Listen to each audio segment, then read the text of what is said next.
പമ്പയിലെ സന്നിധാനത്തെത്തി പമ്പയിലെ തിരക്കും കഴിഞ്ഞ് അവിടുന്ന് പിന്നെയും നടന്ന് ചിലര് കാനനപാത താണ്ടി പിന്നെ അവിടുന്ന് ചെന്ന് ദർശനത്തിന് വേണ്ടി 18-ാം പടി ചവിട്ടി. ഞാനോട് ചോദിച്ചു, എത്ര നേരം അയ്യനെ കാണാൻ പറ്റും? 41 ദിവസത്തെ വ്രതമെടുക്കുന്ന ആൾ, ഭക്ഷണത്തിൽ നിയന്ത്രണം, വസ്ത്രത്തിൽ നിയന്ത്രണം, എല്ലാ നിയന്ത്രണങ്ങൾക്കും ഒടുവിൽ അവിടെ ചെന്ന് ഈ മല ചവിട്ടി അയ്യനെ അവർക്ക് കാണാൻ കിട്ടുന്നത് എത്രയാ? 2-3 സെക്കൻഡോ? എത്ര സെക്കൻഡ് കിട്ടും? 2 സെക്കൻഡ്. അപ്പോഴത്തേക്കും അടുത്ത ആള് വന്ന് ബാക്കിൽ വന്ന് പോലീസുകാർ നമ്മളെ മാറ്റൂലേ? 41 ദിവസത്തെ വ്രതമെടുക്കുന്നവർ, ഇവിടുന്ന് നടന്ന് അതുവരെ പോകുന്നവർ, അവിടെ ഈ കാനനപാത താണ്ടുന്നവർ, അവിടെ ചെന്നിട്ട് ഞാൻ കഴിഞ്ഞ ദിവസം ട്രെയിനിലൊരു ചെറുപ്പക്കാരനെ പരിചയപ്പെട്ടു, കാസർകോട്ടുകാരനാ. 52 മണിക്കൂർ എടുത്തു അവര് കാനനപാത താണ്ടിയിട്ട് അവിടെ ചെന്ന് അയ്യന്റെ അടുത്ത് എത്താൻ. അവിടെ ചെന്ന് കിട്ടുന്ന ആ 1 സെക്കൻഡ് ജീവിതത്തിലെ ഏറ്റവും അമൂല്യമായ ഒരു മുഹൂർത്തമായി മനസ്സിൽ കൊണ്ട് നടക്കുന്ന ഒരു സാധാരണ വിശ്വാസികൾ കോടിക്കണക്കിനുള്ള ഒരു മണ്ണിലാണ് ആ അയ്യന്റെ സ്വർണം കവരാൻ ഒരു ഗവൺമെന്റ് കൂട്ടുനിന്നിട്ടുണ്ടെങ്കിൽ അതിന്റെ ശിക്ഷാവിധി പഞ്ചായത്ത് തെരഞ്ഞെടുപ്പോടുകൂടി കഴിഞ്ഞു എന്നാണ് ആരെങ്കിലും ധരിക്കുന്നതെങ്കിൽ ഇല്ല. അതിന്റെ ശിക്ഷാവിധി അന്തിമമായി ഈ നാട്ടിലെ ജനങ്ങൾ വിധിക്കാൻ പോകുന്നത് അടുത്ത നിയമസഭാ തെരഞ്ഞെടുപ്പിലായിരിക്കുമെന്ന കാര്യത്തിന് സംശയം വേണ്ട, ഒരു സംശയവും വേണ്ട. അതാണ് കോടതി തന്നെ ചോദിച്ചത്, പഞ്ചാഗ്നി മധ്യേ തപസ് ചെയ്താലും ഈ പാപത്തിന് പ്രതിക്രിയയാകുമോ എന്ന് കോടതി തന്നെ ചോദിച്ച ഒരു കേസിലെ പ്രതികളെ സംരക്ഷിക്കുന്ന ഭരണാധികാരിക്ക് എത്ര ചങ്കുണ്ടെങ്കിലും അതിനെ തകർക്കാൻ കേരളത്തിലെ ജനങ്ങൾക്ക് കഴിയുമെന്നുള്ളത് കാസർഗോഡ് മുതൽ തിരുവനന്തപുരം വരെയുള്ള എല്ലാ സംഭവങ്ങളും നമ്മളോട് ഈ ഇലക്ഷൻ റിസൾട്ടുമായി ബന്ധപ്പെട്ട് പറയുന്നുണ്ട്. 552 ഗ്രാമപഞ്ചായത്തുകളും 83 ബ്ലോക്ക് പഞ്ചായത്തുകളും 54 മുനിസിപ്പാലിറ്റികളും 4 കോർപ്പറേഷനും 7 ജില്ലാ പഞ്ചായത്തും UDFന് ലോട്ടറി അടിച്ചതല്ല, ജനങ്ങൾ നിങ്ങളെ ശിക്ഷിച്ചതാണ് എന്ന കാര്യം അതിനൊരു സംശയം നിങ്ങൾക്ക് വേണ്ട. ഇപ്പോഴും കാര്യങ്ങൾ മുന്നോട്ട് നീങ്ങുന്നില്ല. കോടതിയുടെ ഓരോ നിരീക്ഷണത്തിലും, കോടതി ജാമ്യം നിഷേധിച്ചിറക്കുന്ന ഓരോ ഉത്തരവിലും പ്രധാനപ്പെട്ട ചോദ്യങ്ങൾ ചോദിച്ചുകൊണ്ടിരിക്കുന്നു. വൻ തോക്കുകൾ എന്താണ് ഇതിൽ വരാത്തത് എന്ന് SITയോട് കോടതി ചോദിക്കുന്നു.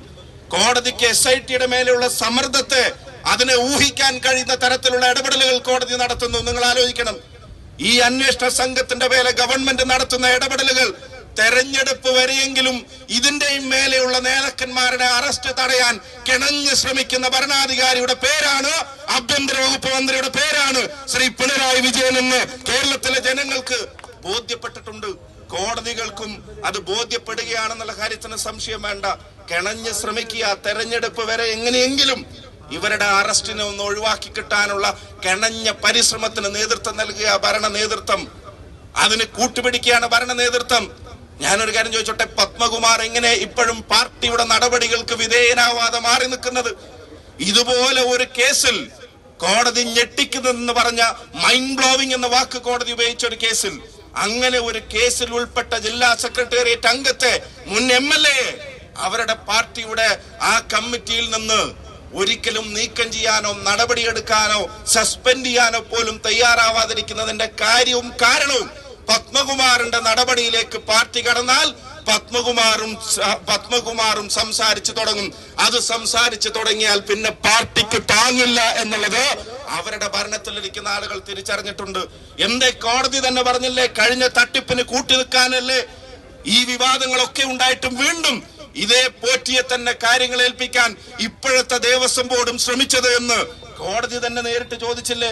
ഒരു അഴിമതിക്ക് കൂട്ടുനിൽക്കുന്നതും ഒരു അഴിമതി ആവർത്തിക്കപ്പെടാനുള്ള സാഹചര്യം ദേവസ്വം ബോർഡിന്റെ തലപ്പത്തിരിക്കുന്ന ആളുകൾ നേരിട്ട് ചെയ്തു എന്ന് കോടതിക്ക് ബോധ്യപ്പെട്ടിട്ട് എന്തേ അവരിലേക്ക് അറസ്റ്റിലേക്ക് ഇവിടുത്തെ അന്വേഷണ സംഘം കടക്കാത്തത് എന്ന ചോദ്യമല്ലേ അതിന്റെ ഉത്തരമായി വരുന്നത്?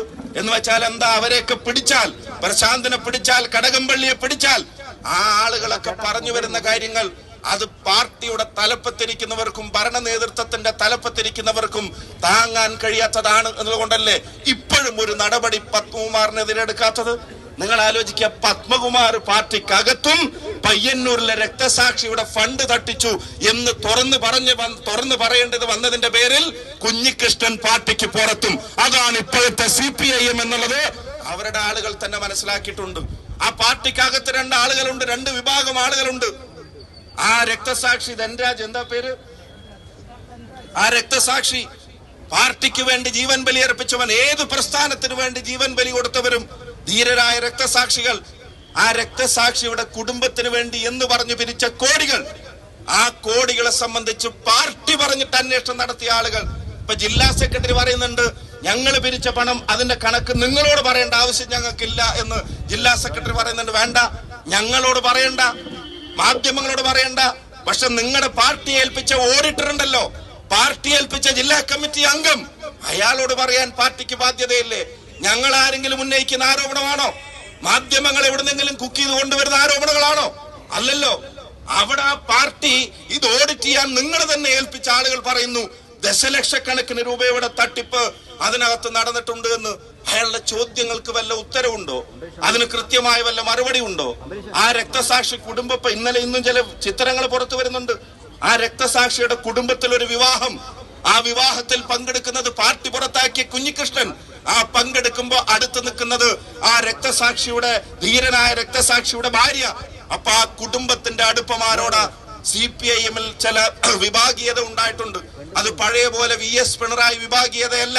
ഇപ്പോഴുള്ള വിഭാഗീയത ഭരണത്തെ സ്നേഹിക്കുന്നവരും പാർട്ടിയെ സ്നേഹിക്കുന്നവരുമെന്നല്ല, രണ്ട് തട്ടിലേക്ക് ആ പാർട്ടിയുടെ ആളുകൾ മാറിയിട്ടുണ്ട് എന്നുള്ളതിന്റെ തെളിവാണ് കുഞ്ഞികൃഷ്ണനെ പോലുള്ള ആളുകൾ ഇത്തരം കാര്യങ്ങൾ പറയാൻ പുറത്തു വരുന്നത്, ഇത്തരം കാര്യങ്ങൾ ധൈര്യസമേതം പുറത്തു വരുന്നത്. അയാൾ പറഞ്ഞിട്ടുണ്ട്, 50 വർഷം ഈ പാർട്ടിയിൽ പ്രവർത്തിച്ച എനിക്കറിയാത്തതാണോ ഈ പാർട്ടി എന്ന് കുഞ്ഞികൃഷ്ണനെ പോലുള്ള ആളുകൾ പറയുന്നു. അപ്പൊ രക്തസാക്ഷികളും പാർട്ടിയെ സ്നേഹിക്കുന്നവരും അവരൊരു വശത്താണെങ്കിൽ ഭരണത്തെ മാത്രം സ്നേഹിക്കുന്നവർ മറുവശത്താണ്.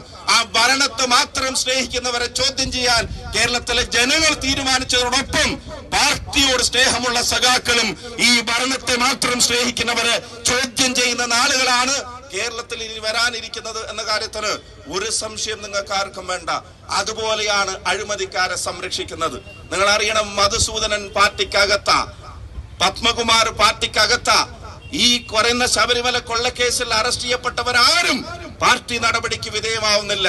പക്ഷെ പാർട്ടി രക്തസാക്ഷിയുടെ ഫണ്ട് അത് മോഷ്ടിച്ചു എന്ന് പാർട്ടിയോടും പൊതുസമൂഹത്തോടും പറഞ്ഞതിന്റെ പേരിൽ പാർട്ടിക്കകത്തുള്ള ഒരാൾ, അയാൾ ഇപ്പൊ പാർട്ടിയുടെ പുറത്താ, കുഞ്ഞികൃഷ്ണൻ. എന്നിട്ട് ജില്ലാ സെക്രട്ടറിയും ഗോവിന്ദ മാഷൊക്കെ വന്നിട്ട് പറയാണ്, ഇതൊന്നും നിങ്ങളോട് പറയേണ്ട കാര്യമില്ല. കോൺഗ്രസിന്റെയും ലീഗിന്റെയും കാര്യമാണെങ്കിൽ കൺട്രോളർ ആൻഡ് ഓഡിറ്റർ ജനറലിനെ പോലെ പെരുമാറുന്ന ആളുകളാണ്. ഓഡിറ്റേഴ്സ് അസോസിയേഷന്റെ സംസ്ഥാന പ്രസിഡന്റിനെ പോലെ പെരുമാറുന്ന ഗോവിന്ദ മാഷ് ഈ കാര്യം ചോദിക്കുമ്പോൾ പറയുന്നത്, നിങ്ങളോട് പറയേണ്ട കാര്യം ഞങ്ങൾക്കില്ല, നിങ്ങൾക്ക് ഈ പാർട്ടിയെ കുറിച്ച് ഒരു ചുക്കും അറിയില്ല എന്നുള്ളതാണ്. പക്ഷേ നമ്മളല്ല, ആ പാർട്ടിക്കകത്തുനിന്ന് തന്നെ ചോദ്യങ്ങൾ വരുന്നു എന്നുള്ളതാണ്. പ്രിയപ്പെട്ടവരെ, ഈ സമരം അതുകൊണ്ട് തന്നെ കേരളത്തിനെ സംബന്ധിച്ചിടത്തോളം ഈ നാട്ടിലെ ജനാധിപത്യ വിശ്വാസികൾ, നാട്ടിലെ വിശ്വാസികൾ എല്ലാ ജാതി മത രാഷ്ട്രീയത്തിനും അതീതമായി ശബരിമല സ്വർണ്ണക്കേസിലെ മുഴുവൻ കള്ളന്മാരെയും വെളിച്ചത്ത് കൊണ്ടുവരണമെന്ന് ആഗ്രഹിക്കുന്നു. അവിടെ കട്ടവർ അവർ പാഠം പഠിക്കണമെന്ന് ആഗ്രഹിക്കുന്നു. ജനത പഞ്ചായത്ത് തെരഞ്ഞെടുപ്പിലൂടെ പറയാൻ ശ്രമിച്ചത് എന്താ? ദേവസ്വം ബോർഡ് എന്ന് പറഞ്ഞാൽ അയ്യന്റെ സ്വർണം കാക്കാനുള്ള ബോർഡാണ്, കക്കാനുള്ള ബോർഡല്ല എന്നുള്ളത് ഈ തെരഞ്ഞെടുപ്പ് കഴിഞ്ഞപ്പോ ജനം തെളിയിച്ചില്ലേ? അത് മനസ്സിലാവാതെ ഈ ഭരണ നേതൃത്വം ഈ കൊള്ളക്കാർക്ക് നൽകുന്ന പിന്തുണയെ, ആ പിന്തുണയെ കേരളത്തിലെ കോൺഗ്രസ് പ്രസ്ഥാനവും കേരളത്തിലെ ഐക്യ ജനാധിപത്യ മുന്നണിയും ജനകീയമായി തന്നെ ചോദ്യം ചെയ്തുകൊണ്ടേയിരിക്കും. കാരണം കോടതിയുടെ സംശയങ്ങൾക്ക് പോലും ഇതുവരെ ദൂരീകരണമില്ല. അറസ്റ്റ് വൈകിപ്പിക്കുന്നത് തെരഞ്ഞെടുപ്പിലെ തിരിച്ചടി ഭയന്നിട്ടാണെങ്കിൽ തെരഞ്ഞെടുപ്പിലെ തിരിച്ചടി ജനങ്ങൾ തീരുമാനിച്ചു കഴിഞ്ഞിരിക്കുന്നു എന്നുള്ളതിന് ഒരു സംശയം നിങ്ങൾക്ക് വേണ്ട. ഇത് ജനങ്ങളോട് പറഞ്ഞേ തീരൂ. ഈ കള്ളക്കമ്പനിക്ക് കൂട്ടുനിൽക്കുന്നതും സംരക്ഷണം കൊടുക്കുന്നതും ആരാണ്? കേരളത്തിന്റെ ആഭ്യന്തര വകുപ്പ് മന്ത്രി തന്നെയാണ്. ഇവരുടെ എല്ലാം ചീഫ് പാട്രൺ എന്ന് പറയാതിരിക്കാൻ കഴിയില്ല. മുഖ്യ രക്ഷാധികാരിയായി സ്വയം അവതരിക്കുകയാണ്. ഗുണ്ടകൾക്ക് പോലീസിനകത്താണെങ്കിലും പുറത്താണെങ്കിലും, കൊള്ളക്കാർക്ക് പാർട്ടിക്ക് അകത്താണെങ്കിലും പുറത്താണെങ്കിലും സംരക്ഷണം ഒരുക്കുന്നവർ, ദേവസ്വത്തിന്റെ സ്വത്ത് കവർന്നവർ, അയ്യന്റെ സ്വത്ത് കവർന്നവർ, ശബരിമലയിലെ ദ്വാരപാലക ശില്പങ്ങളിലെ സ്വർണം, നിങ്ങൾക്ക് എല്ലാവർക്കും അറിയുന്ന കാര്യങ്ങൾ ഞാൻ ആവർത്തിക്കുന്നില്ല.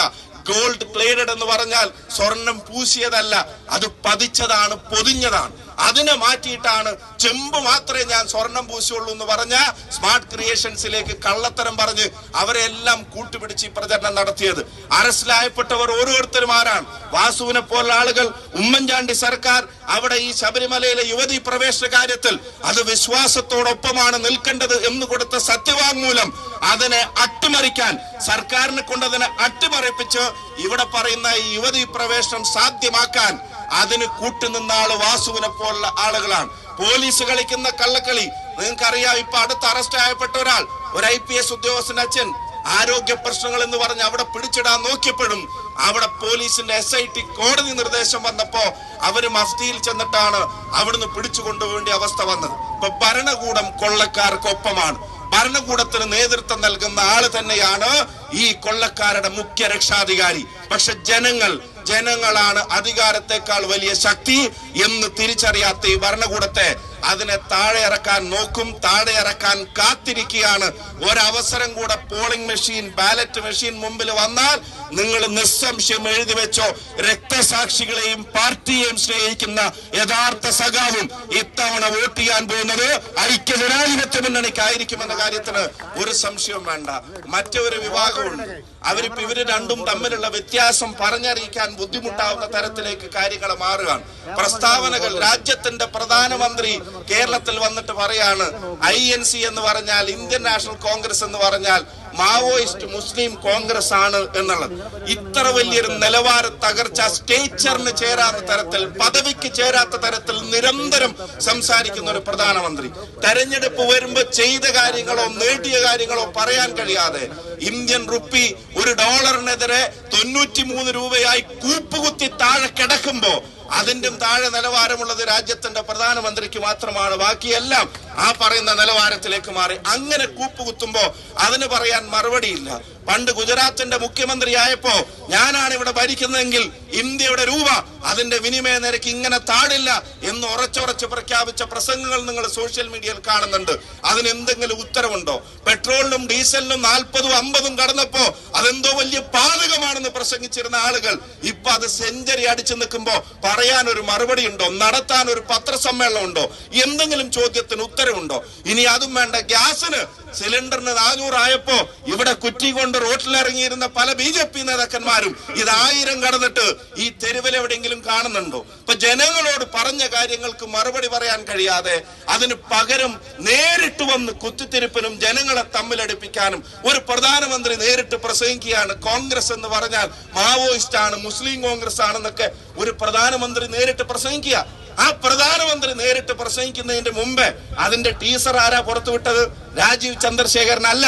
അതിന്റെ ടീസർ ആരാ പുറത്തുവിട്ടത്? സുരേന്ദ്രനല്ല. അതിന്റെ ടീസർ ആരാ പുറത്തുവിട്ടത്? VV രാജേഷ് അല്ല.